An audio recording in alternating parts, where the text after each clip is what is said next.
इंसानियत के लिए जान कुर्बान कर देने का जज्बा, बलूचिस्तान के बाहिम्मत नौजवान की बहादुरी का एतराफ़। चेयरमैन सेनेट सादिक संजरानी ने नौजवान शहीद बालाज नौशरवानी का नाम सदारती अवार्ड के लिए सिफारिश कर दी। शहीद बालाज नौशरवानी कुछ रोज़ कबल कोयटा में एक बच्चे को कुएं से निकालते हुए शहीद हो गए थे। वो जान से तो चले गए, लेकिन अपना नाम लोगों में दर्ज करा लिया जो मरकर भी जिंदा रहते हैं।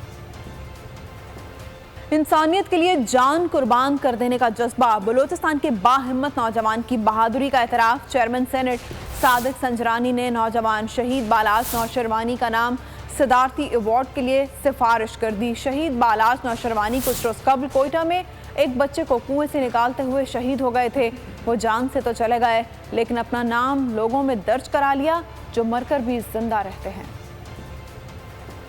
इंसानियत के लिए जान कुर्बान कर देने का जज्बा, बलूचिस्तान के बाहिम्मत नौजवान की बहादुरी का एतराफ़। चेयरमैन सेनेट सादिक संजरानी ने नौजवान शहीद बालाज नौशरवानी का नाम सदारती अवार्ड के लिए सिफारिश कर दी। शहीद बालाज नौशरवानी कुछ रोज़ कबल कोयटा में एक बच्चे को कुएं से निकालते हुए शहीद हो गए थे।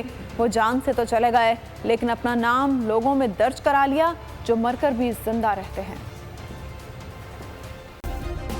सब्सक्राइब करें और बेल दबाएं ताकि कोई खबर रह न जाए।